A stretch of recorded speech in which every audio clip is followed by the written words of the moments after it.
Buenas tardes a todos, mi nombre es Miriam Méndez y a continuación hablaré de los temas abordados en el curso de ciencia durante la última semana. En esta semana estuvimos profundizando un poquito acerca de lo que era la prueba TED Students. Y bueno, se aclararon algunos conceptos acerca de lo que eran las muestras independientes, de lo que eran las muestras dependientes. Y bueno, recordamos o se recordó en la clase que ya habíamos hablado un poquito de esto en clases anteriores con la prueba o el método de Rode-Spearman, que recordemos que es una prueba no paramétrica. La prueba TED Student es una prueba paramétrica y se utiliza normalmente para trabajar con datos o muestras pequeñas, las cuales podrían ser en sus requisitos está que estas deben tener un comportamiento normal en comparación con Rode-Spearman, en la cual no es un requisito que los datos sean que tengan un comportamiento normal como lo exige la prueba TED Student.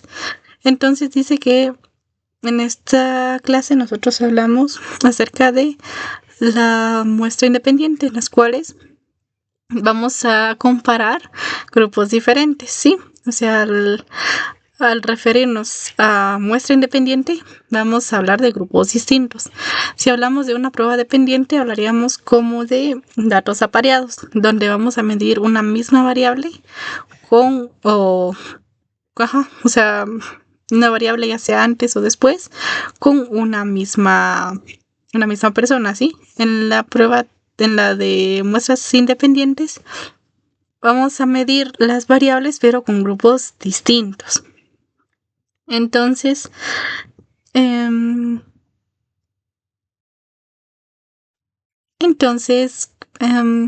se hizo también una recapitulación de las pruebas o los métodos de hipótesis que ya habíamos abordado en clase, en los cuales teníamos la R de Pearson, que es un método paramétrico, teníamos el chi cuadrado, que es un método no paramétrico, teníamos Rode-Spearman, que es no paramétrico, y bueno, el licenciado nos hablaba de la secuencia que traemos, que en este caso vamos a tener la prueba TED Student, la cual es un método de comprobación de hipótesis paramétrico, pero la diferencia es que en este caso nosotros vamos a tomar en cuenta o vamos a comprobar hipótesis experimentales o causales, sí, en la cual bueno, en videos anteriores he mencionado acerca de lo que son las hipótesis causales y no confundirla con las correlacionales, pero en este caso se va a medir o se va a comprobar causa y efecto, ¿sí? Como es grupos independientes.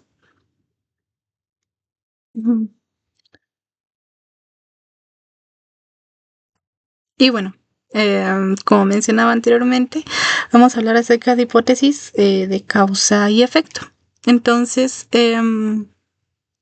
estas se construyen diferentes, o sea, tienen un, digamos, formato diferente, ya que no se centra únicamente en identificar en identificar correlación, sino que estas identifican la causa y el efecto que esta va a tener, ¿sí? Entonces aquí vamos a tener una variable dependiente y una dependiente, y el licenciado decía que la que nosotros vamos a manipular, por decirlo así, va a ser la independiente, y la que vamos a medir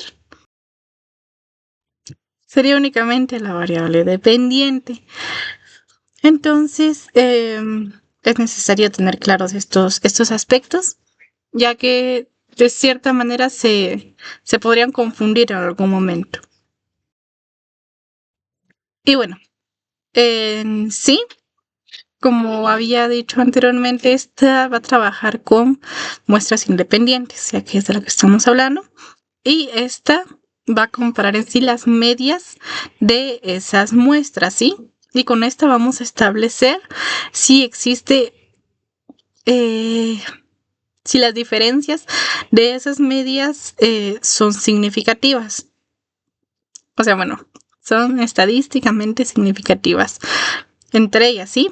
Entonces, digamos que vamos a comparar los promedios, o sea, como un ejemplo para entender esto, digamos que vamos a comparar los promedios de los estudiantes bueno, el ejemplo que pone el licenciado para recapitular también sería bueno mencionarlo, que él decía si vamos a, por ejemplo, a medir qué tan bien le va a los estudiantes se toman suero antes de un examen, ¿sí? Entonces vamos a darle suero a un grupo experimental, porque bueno, tengamos en cuenta eso, que como es experimento, vamos a tener un grupo control y un grupo experimental, ¿sí? En el grupo control no se aplica el experimento. Lo explico porque a veces podríamos confundirnos, pero en el grupo control no se aplica el experimento. En el que se aplica el experimento va a ser en el grupo experimental y en este es donde nosotros vamos a estar midiendo nuestra variable, ¿sí? Entonces tenemos el grupo experimental al cual le vamos a dar el suero antes del examen. Y vamos a tener un grupo control al que no le vamos a dar suero. Y este va a seguir, o sea, van a hacer su examen así como si nada, ¿no? Porque no están, sí están siendo parte del experimento, pero únicamente no se les está midiendo esa variable como se le está midiendo al grupo experimental. Entonces, le damos el suero a los estudiantes de segundo semestre y bueno, miramos qué tal les va. A los estudiantes del segundo semestre, también a otro grupo, ¿no? Le vamos a dar un suero, no les vamos a dar suero, pero vamos a comparar qué tal les fue, si les fue mejor a los que tomaron suero o si les va mejor a los que no tomaron suero. Tomamos en cuenta que pues en los experimentos siempre se procura que todos tengan las mismas condiciones para evitar sesgos en el experimento. Entonces en este caso pondríamos a estudiar al mismo tiempo a los estudiantes, porque bueno, eso también podría influir, pero bueno, para el ejemplo queda muy bien. Y bueno, entre ello también entra, o pues se debe mencionar acerca de la prueba de una cola y la prueba de dos colas. En la prueba de una cola únicamente vamos a evaluar si la media de un grupo es significativamente mayor o menor a la de otro grupo. En la prueba de dos colas vamos a evaluar si la media de ambos grupos es significativamente, si son significativamente diferentes y si estas, pero bueno, en este caso no vamos a distinguir cuál es la más grande entre las dos. Entonces, como mencionaba anteriormente, siguiendo con la secuencia con la que nos lo fue explicando el licenciado, esta prueba o este método de comprobación de hipótesis se utiliza mayormente con muestras pequeñas menores a 30 datos, 30 individuos, y también se puede usar con más, pero es como que los requisitos son muy específicos para trabajar con muestras pequeñas y para trabajar con muestras grandes y cuando se conoce la desviación estándar. Y bueno, siguiendo con lo de las colas, vamos a establecer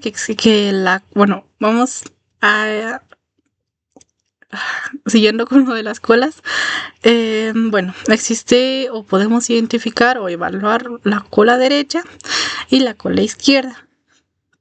Entonces en la cola derecha vamos a asumir que el grupo 1 o que la media del grupo 1 es mayor a la del grupo 2. Y con la cola izquierda vamos a decir que la media del grupo 1 es menor a la del grupo 2.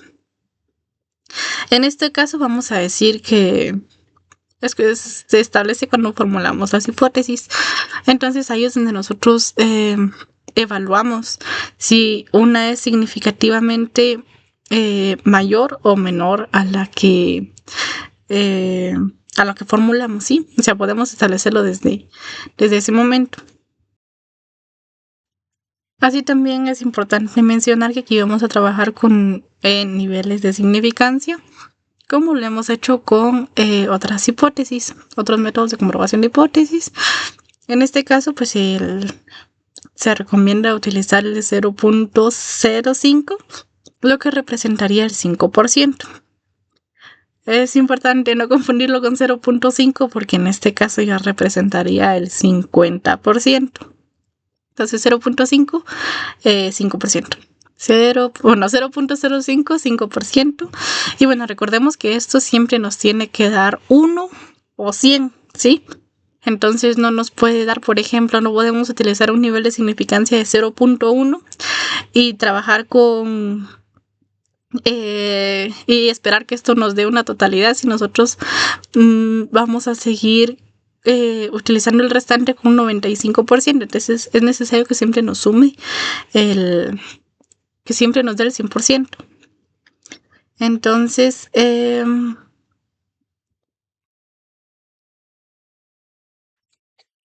y bueno, para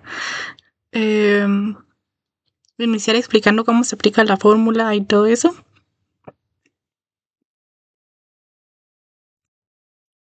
Pues bueno, para poder utilizar la prueba T para pruebas independientes, para muestras independientes, es necesario que no conozcamos las desviaciones estándar de las muestras poblacionales. O sea, como vamos a tomar un grupo y otro grupo, o sea, van a ser muestras independientes, entonces no tienen que tener relación entre sí. Y recordemos que la desviación estándar es la varianza al cuadrado.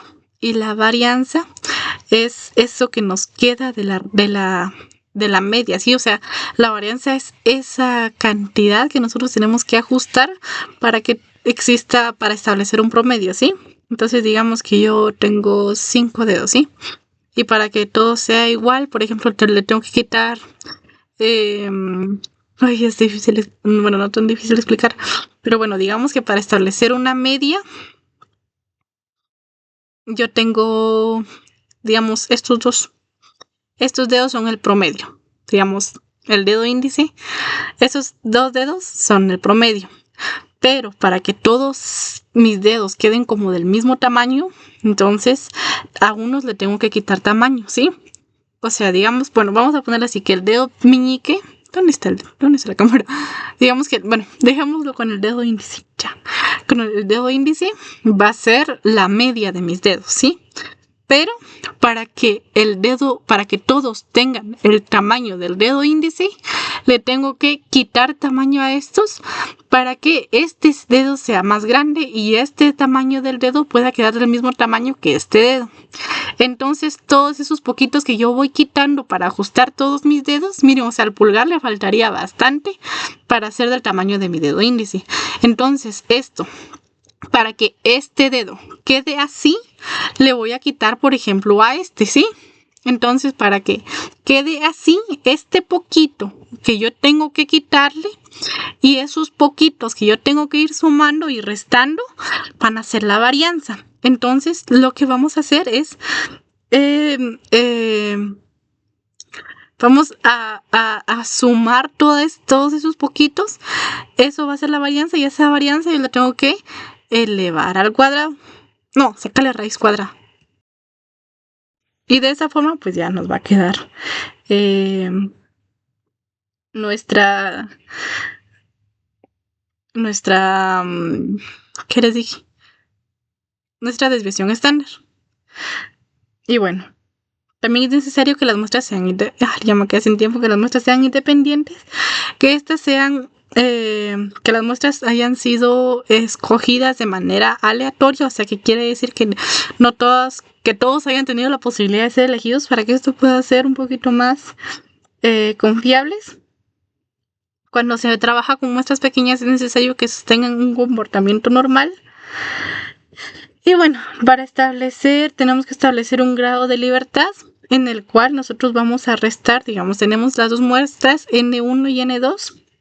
Y por ejemplo, que tenemos en N1 20 y en N2 tenemos 25. Entonces, para establecer el grado de libertad, tenemos que restarle 1 al más pequeño. Y en este caso, como el más pequeño sería 20, entonces a ese nosotros